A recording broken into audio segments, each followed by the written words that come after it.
Hello, welcome to Food Art's Systematic Approach. I'm John Gargone. I'm going to put some cantaloupe on there also to be peeled and sliced. And we're also going to use some honeydew that I have right here.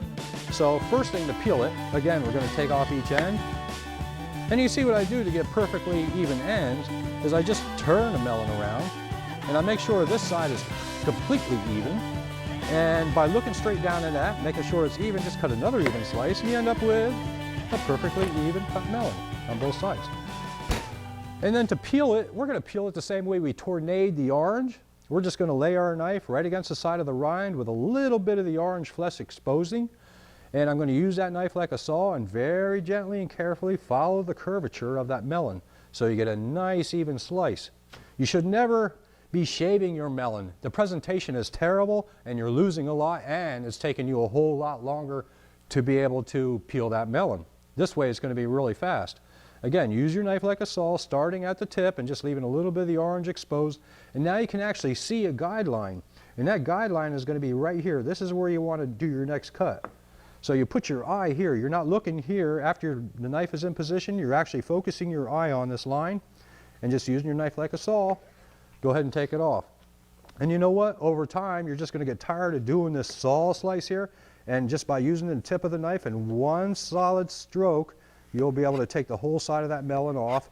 And of course, just like we've always been talking about, you're turning the product. I'm going to go ahead and cut this in half. I'm going to place this in front of my cutting board, and then we'll do a pineapple. Pineapple is about the same, a little bit different. I'm going to cut the top off, going to cut the bottom off. And as you can see, all these pineapples, they always have these black marks right here going all the way around it. Well, you want to cut before those black marks, so that's where you really want to place your knife. And again, you're going to follow the curvature of the pineapple. And I'm going to line my eye right here because this is where we want to do our next cut. This is how deep we want to cut. And again, I can just use the tip of the knife with one stroke and just take that right off. My eye's focused on the side of the melon where the knife is cutting, not on, on the side of the pineapple where the knife is cutting, not on the top of the pineapple. Beautiful thing, and I'm going to go ahead and cut this in half, flat. All right, so all our melons are seeded. Now we're going to proceed to slice and fan out those melons. I'll show you a really neat technique. Like I said, we want to go with color contrast, so I'm looking at my presentation already, and I see that I have some cantaloupe, which is an orange color and a red color, and I think I need a green color to go next, so I'm going to go ahead and use these honeydews for that. And I'm just going to slice this like 1/4 inch slices. And you can see, again, I'm using that guide finger correctly. I'm using the guide hand correctly. I don't have the blade towards in my finger. I got it away so I can't cut myself. It's impossible. And I'm just cutting really nice even slices. Now what I'll do is just pick up these slices. I'm going to slide it off of this board right onto my hand. I'm going to bring it right over to the mirror and then just fan it out. And the way that I'm doing that, look at, I'm just taking corner to corner, slightly pushing on it and fanning out, pushing more, it's fanning out real easy. I'm going to put it in the position that I need it. I think I want to do like a V. It goes real good because I got all these points here already, so that should be a nice presentation. And that's coming right to the center of the platter. Now I need to do the other side. So again, I'm just going to go ahead and slice the other honeydew. You can go a little bit faster, you get a little bit of practice. You couldn't do this if this table was too high. You know, this table is perfect for me for working. The way you register how high your table should be in your counter, it's very, very important. Believe me, whether you're working on a counter or a table. Walk up to your work table, let your arms hang naturally at your side loose, and you can see you got a natural curve to your arm. Bring it up no more than 3-4 inches, and that's where you need to be. Because if you try to do this technique or any type of chopping or cutting with a knife, if you have to go too high, what happens? You got to move that shoulder. Wow, that's really going to throw you out of sync and as dangerous as can be. But and if you have to bend over because it's too low, well, that's even worse. Forget about it. So always adjust your table height. It's very, very important. Again, I'm going to take this whole stack, slide it right onto my hand, bring it over to the mirror that I'm doing the presentation on, and fan that out. Same method I used for the other one. Then I'm going to go ahead and do some orange because orange would look good against that green.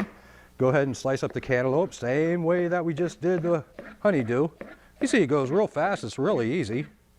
You know, it's just a little bit of practice. Like I said, use a butter knife and a banana to learn. And after you learn the technique, you're going to have that skill for the rest of your life. So why not take the time now? make your life a little easier. You got to eat every day, and more than likely you're going to be picking up a knife at least 3 or 4 times a week. So why not work safely, efficiently, with comfort, and like a professional when you're working with a French knife? Easy as 1, 2, 3. I'll go ahead and fan this one out also. Same way I fanned out the other one. Look at the beautiful color contrast. Oh, isn't that just nice? Now I'm going to go with some white with the pineapple, or yellow rather. You know, so again, you got a good color contrast. This is a nice ripe pineapple too. I'm sure it's going to be very tasty. And I'll go ahead and fan that out the same way. Just keep patting it. Let the pineapple do the work, not you. Same thing with the next piece. I know you're not going to be able to go this fast, not right away anyway. But a little bit of practice you will be able to. Fanning that one out, same way as I did the other side. I'm a systematic man, so I like things to be even. I'm not too much into eclectic food. I like to be eclectic in some things, but not in food presentations. Now I'm just going to go ahead and make a lemon crown that I could put right in the center here, just because I got lemons around it. And you may be saying, why is he putting lemon on a fruit platter? It doesn't really go. Well, you know what? It actually does. Because if you squeeze just a little bit of lemon on top, just a little bit, on top of your fruit, it'll actually make it taste more like a melon.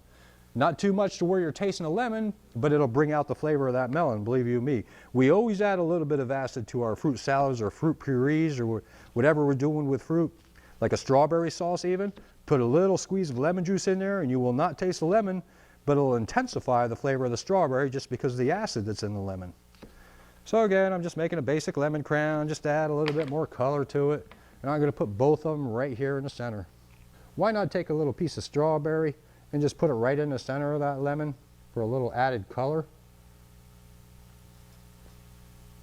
Beautiful. All right. And I call this Fruit Fantasia.